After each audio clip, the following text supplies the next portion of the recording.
Pernahkah Anda bertanya-tanya, bagaimana Islam bisa masuk di Indonesia?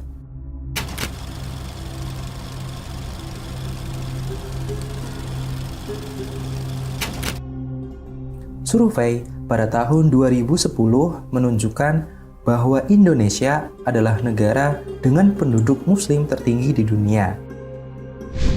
Lebih dari 87,2% dari penduduk Indonesia atau 220 juta penduduk muslim di Indonesia. Tentu saja mengalahkan jumlah muslim dari Arab Saudi, di mana agama Islam itu berasal. Arab Saudi pada saat sepeninggal Nabi Muhammad SAW dipimpin oleh kekhalifahan. Di bawah kepemimpinan para khalifah atau sahabat-sahabat Nabi ini, agama Islam berkembang dengan pesat. Wilayah geografis semakin luas dan kegiatan militer pun terus maju. Awal dinasti kekhalifahan memiliki visi utama yaitu penyebaran agama Islam. Selain itu juga fokus dalam pengembangan ekonomi, penelitian, dan perdagangan. Islam mencapai kejayaannya pada masa ini karena semakin banyak dan luas jangkauan dalam penyebaran agama Islam.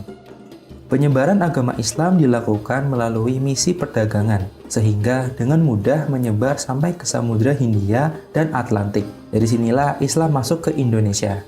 Sebelumnya, Islam telah masuk di India pada abad ke-7 Masehi. Wilayah India merupakan penghubung antara pelabuhan Asia, Tenggara, dan Arab Saudi pada saat itu. Pedagang Arab Saudi menjelajahi dunia untuk penyebaran agama Islam. Setiap negara yang disambangi dipastikan mendapat ajaran Islam. Cara penyebaran agama Islam ini pun dengan bahasa asli negara yang dituju, sehingga dengan mudah dipahami dan diterima oleh masyarakat setempat.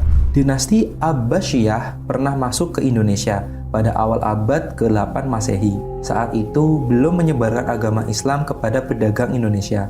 Islam baru mulai masuk dan menyebar luas pada abad 12 dan 13 Masehi. Pedagang India juga salah satu penyebar agama Islam di Indonesia.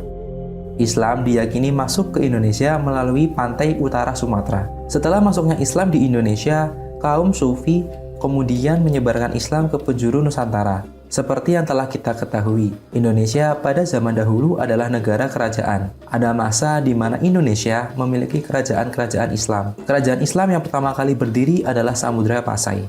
Kerajaan Samudra Pasai memiliki bukti sejarah Islam dengan adanya nisan makam raja pertamanya, yaitu Sultan Malik As-Saleh, ditemukan oleh Marco Polo pada abad ke-12 Masehi.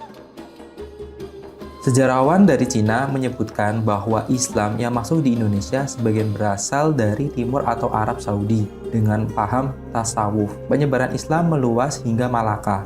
Lalu berdirilah kerajaan Islam kedua di Indonesia, yaitu Kerajaan Malaka. Terus menyebar hingga berdiri peradaban kerajaan Islam di pulau lain.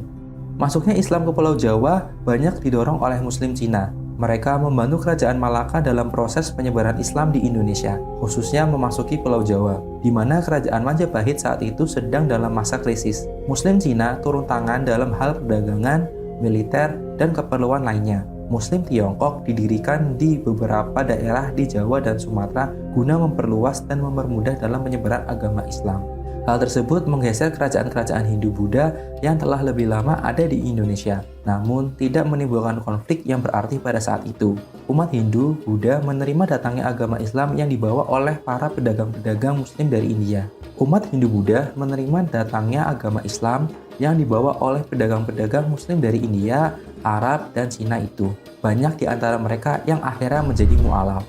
Wilayah Indonesia yang strategis banyak dan mudah dilalui oleh pedagang-pedagang dari luar yang masuk ke Indonesia, sehingga banyak pula pemahaman agama lain yang masuk. Setelah masuknya agama Islam ke Indonesia, Eropa masuk membawa agama Kristen dan disebarluaskan di Indonesia. Hal tersebut tidak meruntuhkan Islam di Indonesia. Sampai saat ini, Islam masih menjadi agama yang paling banyak dianut oleh masyarakat Indonesia.